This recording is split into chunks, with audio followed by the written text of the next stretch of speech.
Hi, boys and girls. My name is Miss Carol, and it is so good to see you again this morning. I am so happy to be here, and I cannot wait to see you in person as soon as we can. So before we start, I want to get my friend Coco. Coco, where are you? Coco. Coco, what are you doing? Oh, he's still eating his breakfast.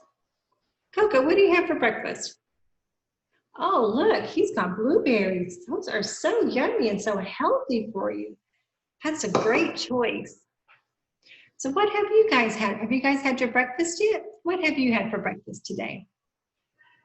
Cereal? That's good. I love cereal. Cheerios. Oh, yes. Eggs and bacon? Pancakes? Those are all great breakfasts. I don't think so. Coco wants to know if you've had worms for breakfast. No, me neither. Yuck. What about ice cream? He wants to know if you eat ice cream for breakfast. He loves ice cream. Yeah, I don't think our mommies and daddies will let us eat it for breakfast. So why don't we eat ice cream for breakfast? What do you think? Yeah, it's not too healthy for us. So the past few weeks we've been talking about how God is everywhere, isn't he? So today we're going to talk about how God is also in our bodies. And when we take care of our bodies, it makes them healthy. And God likes it when our bodies are nice and healthy.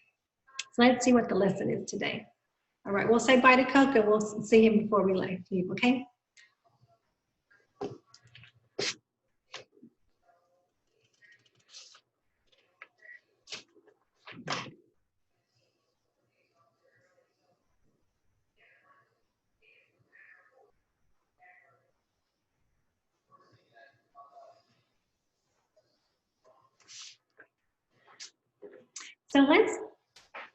So let's do a body check and see how our bodies are feeling.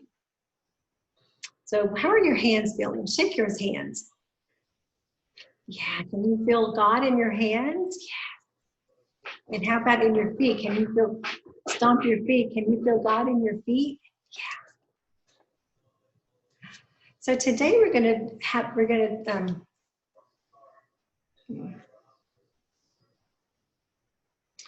so who can tell me a special part of your body and why your body is so special? Can you think of anything? Oh yeah, I like my ears because my ears I can hear with them. And our eyes, we can see with our eyes. It's another special part. And our feet so that we can walk, and our hands and so that we can feel things. Like every part of our body is special, isn't it?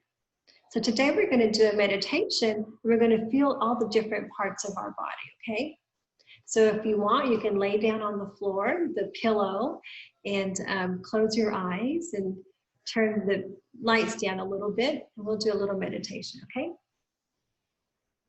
So let's start by closing our eyes and taking 2 deep breaths.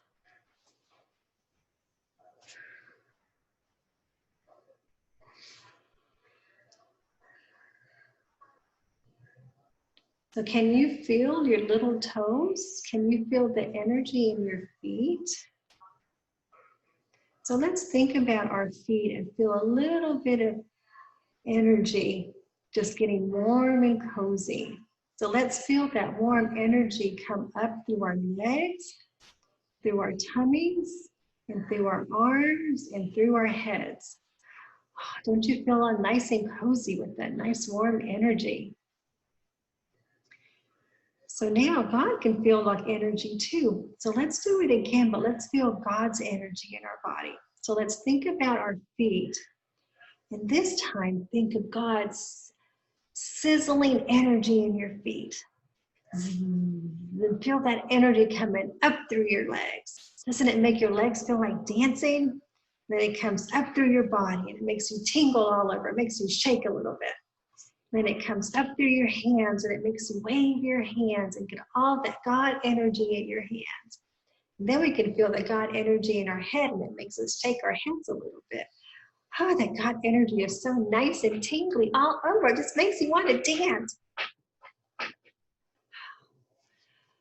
Whew, okay, so now let's get quiet. And even though we're not tingling, we can still feel God's energy in us. Do you feel God's energy all over your body? Yeah, that's God's energy. Okay, so when you're ready, just open your eyes, okay? Wow, did you like that meditation? See, a lot of times we do meditations where we're quiet and still, but sometimes we can shake our bodies in meditation and it's just as fun, isn't it? It's so good to feel God's energy. So today we're reading a book about where does God live? It's about a little girl named Hope. And so she has some questions for us. So let's take a look at the book. Where Does God Live? By Holly B. Illustrated by Kim Howard. This is Hope. She's a lot like you. She loves her puppy and the color blue. She likes to laugh and play and sing, but asking questions is her favorite thing. Where does the sun go? Why does it rain? Why don't snowflakes all look the same? There were so many things Hope wanted to know, such as how many colors are in a rainbow. She'd ask her friends and her mom and dad, her grandmother Rose and her big brother Brad, the mailman, the grocer, and nice Mrs. Ying. She'd ask anyone about any old thing. One day, a new question popped into her head, and she asked her mom, who was making the bed, "Where does God live? Does God live nearby?" Hope, God lives in heaven, way up in the sky. Now, Hope hadn't heard about heaven before, but she knew that she wanted to learn a lot more.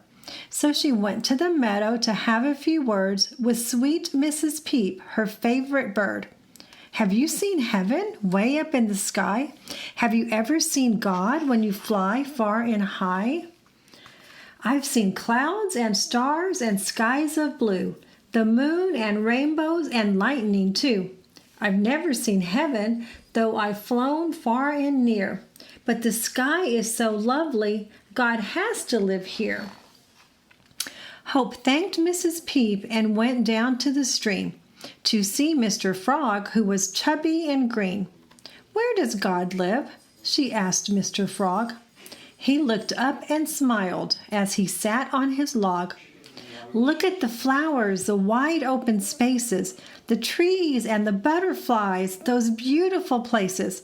To me, this is almost like heaven, you see. That's how I know that God lives here with me." All of a sudden, and quick as a flash, Mrs. Fish jumped up high and came down with a splash. "Oh, no, that's not true. That can't really be. I know that God lives in the stream here with me. The crystal blue water is lovely, I know. God lives here with me in the waters below." Hope thanked her friends and went on her way to hear what her grandmother might have to say. Her grandmother was wise and her heart very pure, and she'd know the answer of that, Hope was sure. Does God live in heaven or down by the stream? Does God live in the water or is God a dream? Tell me, where does God live? I really must know. Oh, please won't you tell me, my sweet Grandma Rose?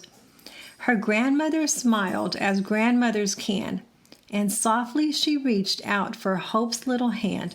"I know you're confused, and I'm glad that you came.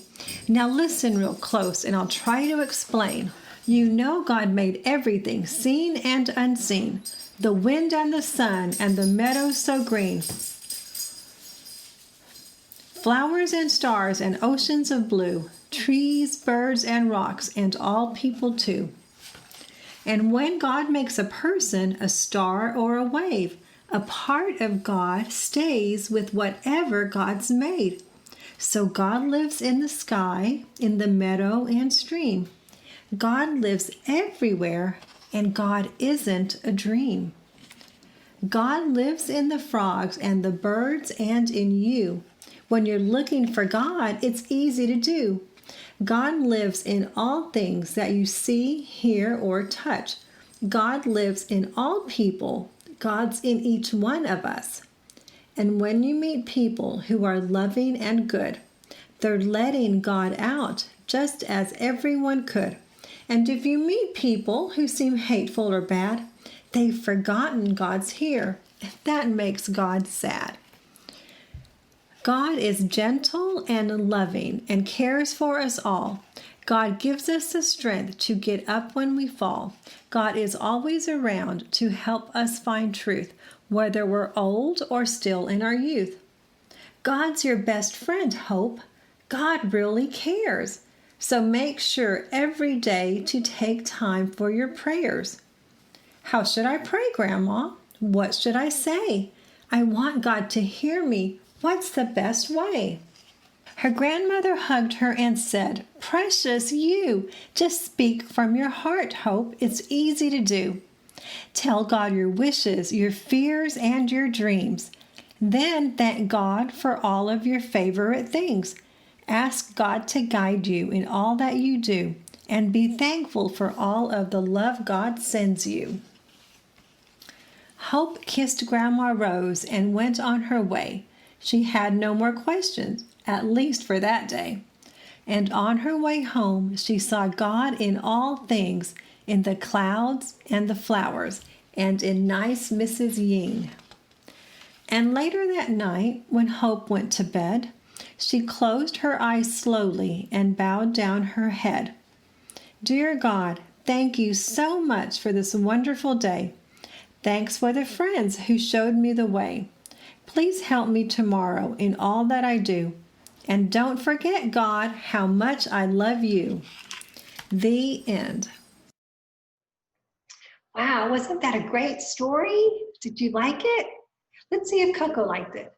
Coco, did you like the story? Yeah, I think Coco liked it too. So, do you remember the question that Hope asked? What did she ask? Yeah, she asked, where does God live? So do you remember who she asked? Yes, she asked Mrs. Peep, the bird, and Mr. Frog, and Mrs. Fish, and her Grandma Rose. That's right. Do you remember what they said? Where did they say that God lived? So yes, Mrs. Peep the bird said that God lives in the heavens, in the air, in the skies, because it's so beautiful up there. And Mr. Frog said, well, no, God must live in the open fields, out in the open space. But then Mrs. Fish said, but God's got to live in the water because it's so beautiful in the water. So do you remember what Grandma Rose said? She said that God lives in each and every one of us. And God lives in the skies and in the water and in the open fields. God is everywhere. Here, let's listen to what Grandma Rose said one more time, okay? God lives in the frogs and the birds and in you. When you're looking for God, it's easy to do. God lives in all things that you see, hear, and touch. God lives in all people. God's in each of us. Isn't that a great message? So boys and girls, when you're out during the week and you see a tree, or when you're out in the meadow, or you're out driving around and you see birds and trees, remember that God's in each of them. God is everywhere. And most of all, God's in you too. So I will look forward to seeing you again next week, okay? Have a great week. Bye-bye.